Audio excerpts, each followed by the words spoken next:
ఢిల్లీలో అమిత్ షా అధ్యక్షతన ప్రారంభమైన సీఎం సీఎస్ల మీటింగ్. మావోయిస్టు ప్రభావిత రాష్ట్రాలతో అమిత్ షా సమీక్ష. 2026 నాటికి మావోయిస్టుల సమస్య రూపుమాపడంపై చర్చ.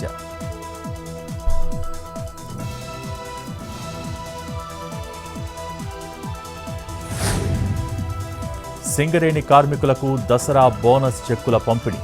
ప్రజాభవన్లో చెక్కులు పంచనున్న డిప్యూటీ సీఎం భట్టి. ఒక్కో కార్మికుడికి ₹1,90,000 బోనస్.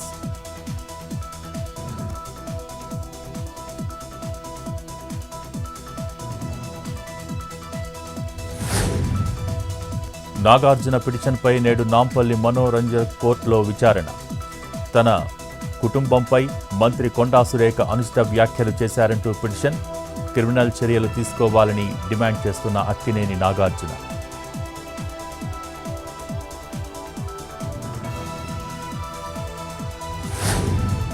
జానీ మాస్టర్కి మరో షాక్. మధ్యంతర బెయిల్ రద్దు చేయాలని పోలీసుల పిటిషన్. నేషనల్ అవార్డు తీసుకునేందుకు బెయిల్పై బయటకొచ్చిన జానీ మాస్టర్. జానీకి ప్రకటించిన నేషనల్ అవార్డును క్యాన్సిల్ చేసిన అవార్డు కమిటీ.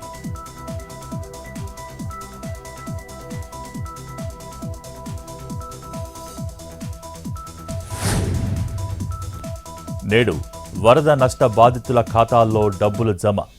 21,768 మంది ఖాతాల్లో ఆధార్ అనుసంధానించకపోవడంతో టెక్నికల్ సమస్యలు, సాంకేతిక కారణాలతో పరిహారం అందని వారికి డబ్బులు జమ చేయనున్న ప్రభుత్వం.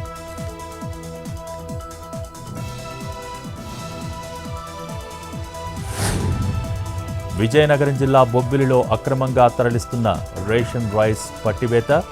3 బొలెరో వాహనాలు సీజ్. కేసు నమోదు.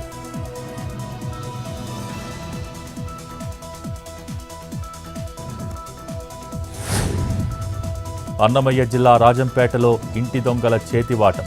ట్రెజరీలో దాచి ఉంచిన పురాతన బంగారు నాణేలు మాయం. 4 ఉద్యోగులపై కేసు నమోదు చేసి విచారిస్తున్న పోలీసులు.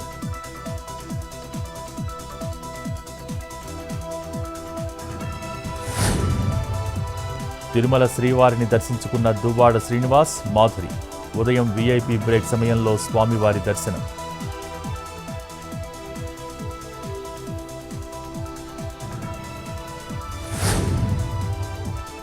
శ్రీశైలం జలాశయానికి కొనసాగుతున్న వరద. ఇన్ఫ్లో 74,255 క్యూసెక్కులు, అవుట్ఫ్లో 49,457 క్యూసెక్కులు. కుడి, ఎడమ జల విద్యుత్ కేంద్రాలలో కొనసాగుతున్న విద్యుదుత్పత్తి.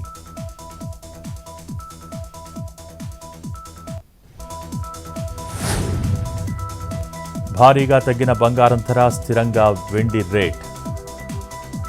22 క్యారెట్ల 10 గ్రాముల పసిడి 71,000, 24 క్యారెట్ల 10 గ్రాముల బంగారం 77,450, కిలో వెండి ₹1,03,000.